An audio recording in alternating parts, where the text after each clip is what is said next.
안녕하세요. 헬렌쌤입니다. 정말 오래간만에 여러분들에게 인사드리네요. 온라인 강의를 시작하면서 학기 중에는 시간을 내기가 쉽지 않아서 이렇게 방학 때 영상을 찍을 수 있게 됐습니다. 오늘 제가 여러분들에게 소개해드리고 싶은 책이 있는데요. 제목이 좀 길어요. 마음이 아파도 아프다고 말할 수 있는 세상. 정신과 의사 선생님이신 안병은 선생님께서 쓰신 책인데요.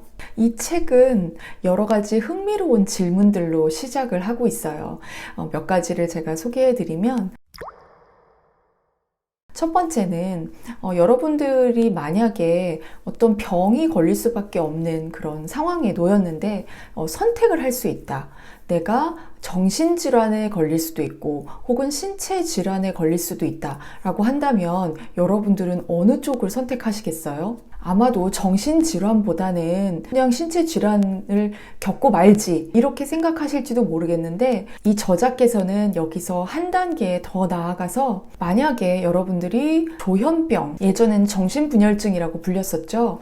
조현병에 걸리거나 아니면 암에 걸리거나 둘 중에 하나를 선택할 수밖에 없다면, 그렇다면 여러분들은 어떤 것을 선택하시겠냐, 이런 질문을 실제로 이 저자께서 던지셨을 때 많은 사람들이 조현병보다는 차라리 암을 선택하겠다라고 대답을 하는 그런 경우들이 많았다고 해요. 여러분들은 어떠세요? 암, 조현병 둘 중에 하나를 선택할 수밖에 없다면 어떤 쪽을 선택하시겠어요? 두 번째 질문은, 여러분들 정신과나 혹은 정신질환을 들으면 어떤 생각이 드시나요? 혹시 정신과에 가보신 적이 있으신가요?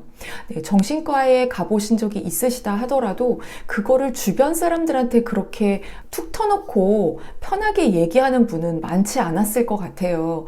예를 들자면 제가 배가 아파가지고 가정의학과에 다녀왔다, 아니면 내과에 다녀왔다, 이런 얘기는 스스럼 없이 할 수 있는데, 내가 뭔가 마음이 안 좋아서 내가 정신과에 다녀왔다, 이런 얘기를 주변 사람들에게 스스럼 없이 하는 그런 사람들은 생각보다 많지 않을 거예요. 그만큼 우리에게 뭔가 편견이나 고정관념이 있다는 건데요.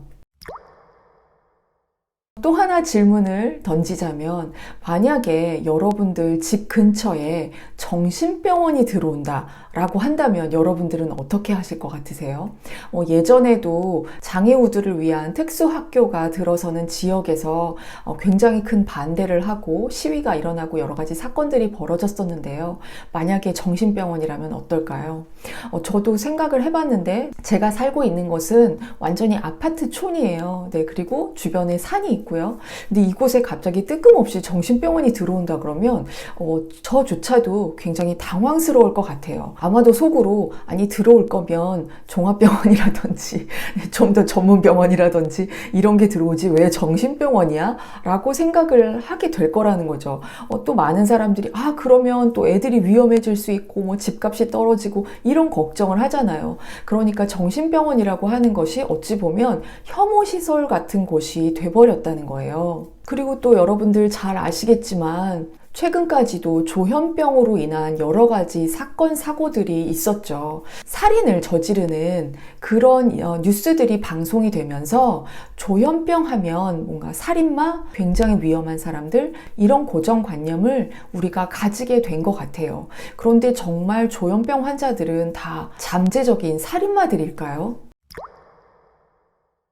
여러분들은 조현병이 어떤 병인지 정확하게 알고 계시나요? 조현병의 가장 큰 특징은 망상과 환각인데요.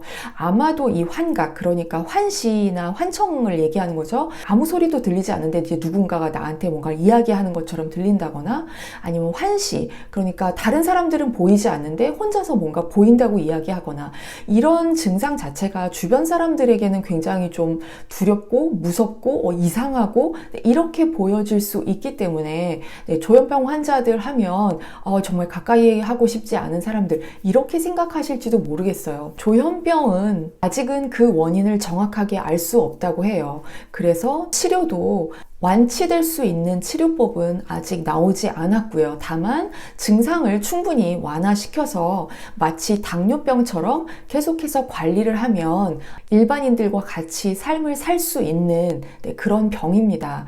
저도 기억이 나는데요. 제가 어렸을 때 살았던 집 옆집에 지금 생각해 보니까 조현병 환자였던 것 같아요. 집에 어떤 언니가 있었는데 완전히 가둬진 삶인 거죠.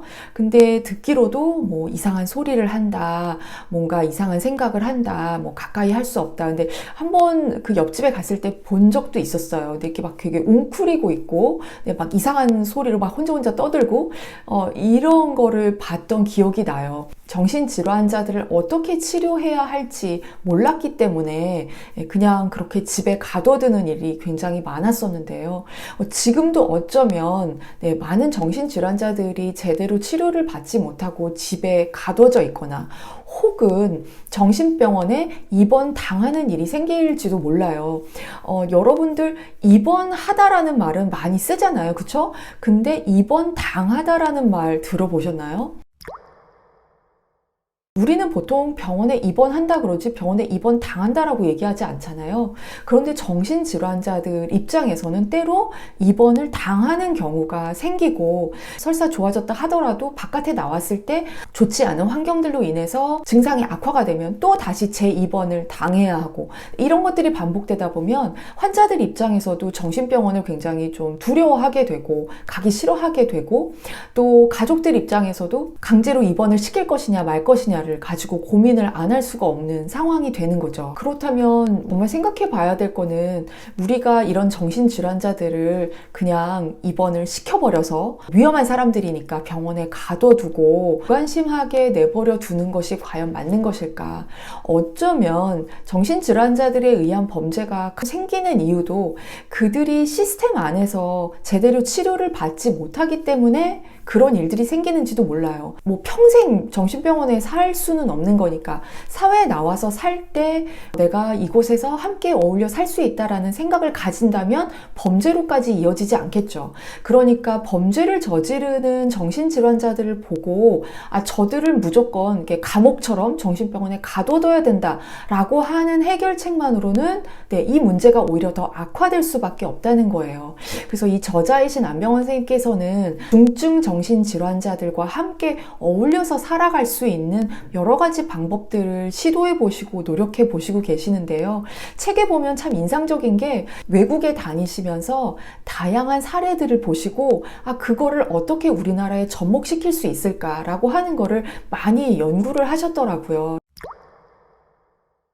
제가 이 책을 여러분들에게 꼭 소개해드리고 싶다라고 생각한 건 이분의 노력과 헌신에 뭔가 조금이라도 보탬이 되고 싶다라는 마음이 있었어요. 생각해보면 장애우들 같은 경우에도 아까 제가 조현병 환자였던 그 옆집 언니 이야기처럼 예전에는 약간 창피해서 그냥 집에 가둬두는 그런 일들이 많았었죠. 그렇지만 요즘에는 이제 더 이상 그렇게까지 장애우가 있다고 해서 막 집에 숨기고 있어야 되고 막 집안에 수치고 부끄러움이고 이렇게 생각하진 않잖아요. 그런 것처럼 분명히 이 정신질환자들에 대한 인식도 개선될 수 있다고 생각해요. 우리가 감기에 걸리듯이 우울증에 걸릴 수도 있고 또 지금과 같이 굉장히 많은 그런 불안이 있는 시대 상황 속에서는 불안 장애가 누구에게든 올 수 있고요. 정신질환을 가진다는 거 혹은 정신과를 간다는 거 우리 가족에 정신질환자가 있다는 거 이게 수치스러운 일이 아니라고 하는 것을 우리 모두가 인식하고 더 나아가서는 그런 정신질환자들과 함께 우리가 어떻게 살 수 있을까를 생각해야 되지 않을까 하는 마음에 이 책을 소개를 하게 됐습니다. 이 책 제목이 이제 이해가 가실 텐데요.